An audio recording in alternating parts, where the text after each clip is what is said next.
자, 기초 통계에 이어서 진행하겠습니다. 유닛 3에 대한 것입니다. 자, 모수 추정은 우리 첫 시간에 말씀드렸습니다만 모집단 특성치를 얘기합니다. population statistic 내지는 그것들을 구성하고 있는 population 파라미터를 추정하는 것입니다. 근데 그게 두 가지가 있죠. 하나는 추정, 또 하나가 가설 검정인데요. 추정은 모집단의 특성치, 예컨대 모집단의 평균, 비율, 뭐 분산도 이런 것들이죠. 이런 것들을 직접 추정하는 것을 얘기합니다. 가설 검정은 그런 것들을 중심으로 해서 우리가 어떤 가설, 진술 형식으로 문장을 만들고 이것을 우리가 채택할 수 있느냐 없느냐를 따져보는 게 가설 검정입니다. 자, 그래서 추정을 하기 위해서 바람직한 추정의 조건이 나와 있습니다. 예컨대 불편성은 예컨대 샘플을 계속 가지고 계산을 하면 모집단에 점점 접근한다고 볼 것이냐 뭐 이런 것들이고요. 그 다음에 최소 분산 불편 추정량 경우는 분산값이 제일 적은 것 뭐 이런 것을 얘기하고요. 자, 이런 것들을 얘기합니다만 이것들은 뭐 이론적인 바탕이니까요. 한번 살펴보는 정도로 하고 깊은 설명은 생략하도록 하겠습니다. 자, 그 다음에 앞에서 잠깐 봤었습니다만 모집단의 시그마를 안다면, 즉 표준 편차를 안다면 노멀 디스트리뷰션을 이용할 수 있습니다. Z 통계량이라는 것은 정규 분포를 이용한다는 것입니다. 자, 그런데 자, 샘플 사이즈가 작은 경우라고 하더라도 중심극한 정리에 의해서 우리가 Z 트랜스포메이션 후에 이런 정규 분포를 그대로 이용할 수 있다는 점 정도가 나와 있고요. 자, 그 다음에 보시는 것처럼 예컨대 우리 이 신뢰 구간을 잡습니다. 우리 뒤에서도 보겠습니다만 우리가 알파 레이트를, 알파율, 즉 1.56율입니다. 이것들을 정합니다. 자, 그러고 나면 양측 검정을 한다고 할 때, 즉 이 범위 아니다 라고 우리가 추정을 한다고 할 때요, 그때 알파 오류 1-알파, 예컨대 알파를 1.56를 5%만큼 인정한다면 1-알파인 95%의 신뢰 구간을 체크하게 되겠죠. 그리고 그거보다 작을 때, 클 때가 2분의 알파, 즉 2.5%만큼 왼쪽 오른쪽으로 만들어지게 될 겁니다. 바로 그리고 이것이 바로 뒤에 그 신뢰 구간을 계산할 때도 이제 적용되는 뭐 그런 것이 되죠. 자, 어쨌든 모집단 시그마를 알고 있을 때 우리는 Z 통계량을 이용해서 신뢰 구간을 추정할 수 있다. 그 다음에 그것들을 알 수 없을 때는 T분포를 이용하는 T분포는 양쪽 테일이 좀 두툼해지고 중심 부분이 좀 낮아지는 정도이지만 그 이외의 것들은 거의 모든 조건들을 그대로 이용할 수 있고요. 또 데이터의 개수가 아주 커지면 T분포와 정규분포의 차이가 거의 없어지는 그런 특징도 있습니다. 자, 그다음에 모비율 측정과 모분산 측정에 대해서도 나와 있는데요. 모비율 측정 경우는 비율의 차이 뭐 이것들을 가지고 우리가 검정할 수 있겠고요. 그다음에 모 분산도의 차이 경우는 분산도 계산을 하게 됩니다. 그리고 분산도를 가지고 비교를 할 때는 정규분포에서 파생된 카이제곱 분포를 가지고 계산을 하게 되죠. 자, 그러나 지금 쭉 말씀드렸던 것들은요, 전통적으로 우리가 손으로 계산할 때의 중요성이 있었던 반면에 오늘날은 대부분들 우리가 컴퓨터를 가지고 이용하게 되기 때문에 뭐 이런 기본적인 개념 정도를 이해하시고 너무 세세한 것들에 집중하기보다는 그것들을 어떻게 그 개념을 바탕으로 어떻게 활용할 것인가에 초점을 맞추는 것도 좋다고 생각이 듭니다.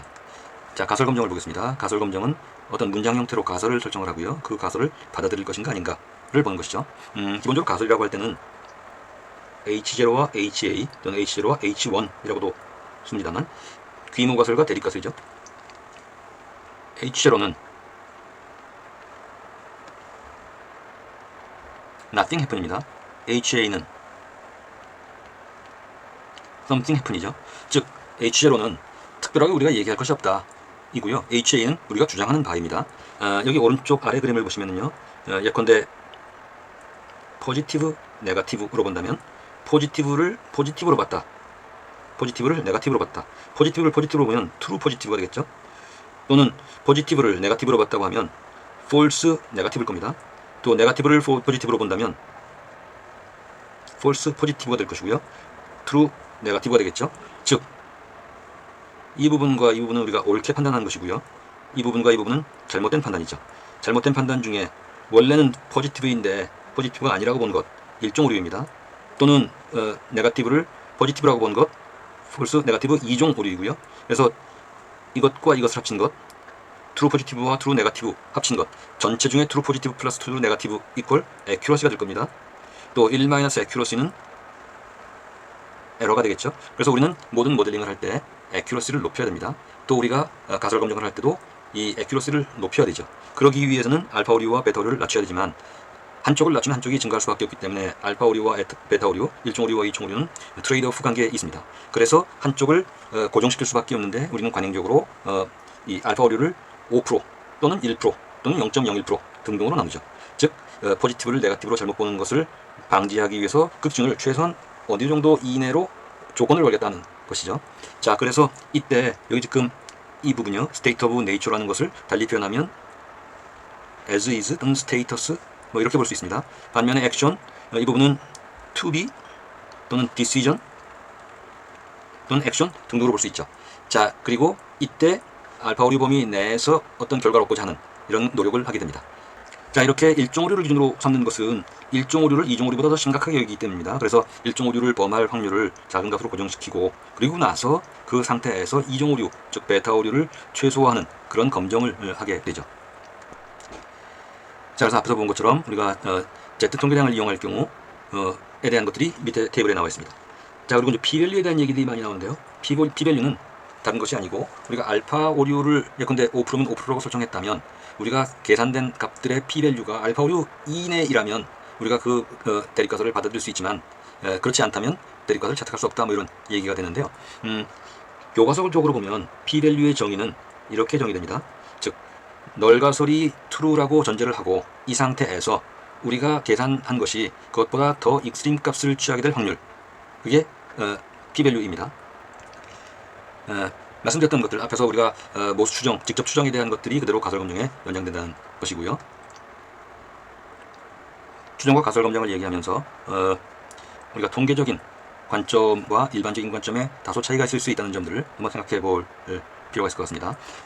일컬어서 지금 통계적인 것, 통계적이지 않은 것, 뭐 이렇게 표현을 해봤는데요. 핵심은 통계적 유의성과 우리가 일상생활에서의 중요도는 전혀 다른 차원의 것이다 라는 점입니다. 전적으로 데이터 이거에서 통계적 의미를 갖는 것을 statistical significance라고 한다면 우리 일상생활에서 것들은 그것과 전혀 별개로 우리가 판단을 하게 될 수 있죠. 항상 모든 것들은 서로 계속 변화되고 있고 모든 것들은 같은 것이 없습니다. 하지만 통계적으로 같으냐 하는 것들은 전혀 별개의 것들이죠. 이제 그런 의미에서 통계적 가설 검정에서도 앞에서 말씀드린 것처럼 nothing happening, something happening, 이 기준점은 항상 데이터, 그리고 데이터의 판단을 위해서 알파 오류의 기준점, 그리고 그에 의한 P-밸류의 서포트 능력, 뭐 이런 것들을 전제로 우리가 통계적 유의성을 판단하게 된다는 점 다시 한번 말씀을 드립니다.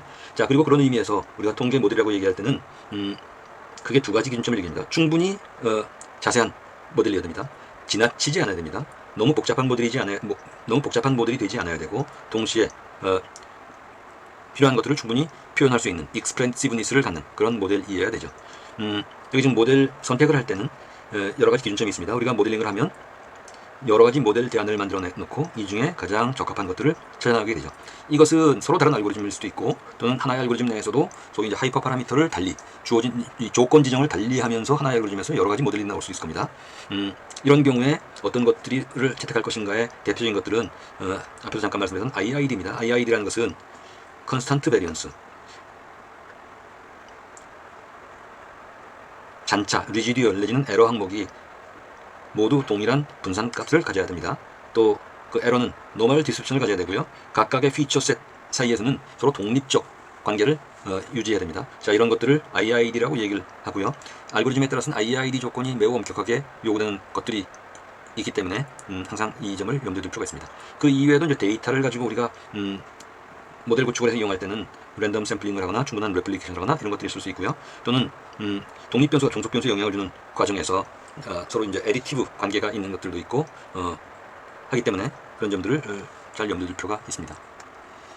자, 그 다음에 가설 검정과 관련해서 검정력이라는 것들도 있습니다. 검정력이라는 것은 실제로 어떤 효과가 있을 때 그것을 올바르게 감지할 그럴 확률 내지는 그런 능력을 얘기를 합니다. 그래서 보통 우리가 1-베타를 얘기하고요. 베타가 이종 오류였으니까 1-이종 오류를 얘기를 합니다. false positive를 얘기하죠. false negative를 감지할 수 있는 능력을 얘기하죠. 그래서 일반적으로는 일반적으로는 알파가 0.05, 베타를 0.2 정도를 놓기도 합니다. 물론 앞에서 말씀드린 것처럼 알파 오류를 고정시키고 베타 오류를 최소화시키는 노력을 취하지만 그 베타 오류는 일반적으로 0.2의 기준점을 많이들 사용하고 있다는 그런 얘기입니다.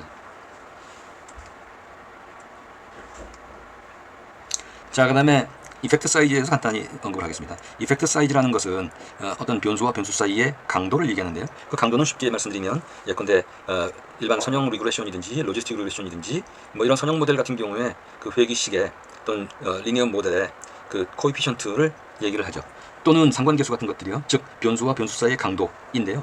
생각해보면 모든 모델에서 가장 중요한 것은 각각 그런 내용들이죠. 근데 p-value를 너무 중시하다 보면 p-value가 앞에서 말씀드린 것처럼 어떤 생성된 모델의 증거력이니까 p-value도 중요하지만 그보다 어쩌면 더 중요한 것은 그렇게 만들어진 모델이 얼마나 데이터를 잘 설명해주거나 예측해주거나 하는 것이죠. 그것이 바로 이펙트 사이즈란 얘기입니다. 그래서 최근 이제 이펙트 사이즈에 대한 강조가 많이 이루어지고 있는데 여기 지금 보시면은 여러 가지 것들이 있습니다. 그 중에 하나를 이용했는데 예컨대 between 그룹 사이의 이펙트 사이즈 측정 척도, 그 다음에 measure of association으로서의 이펙트 사이즈, 이런 것들이 여기 예시되어 있습니다.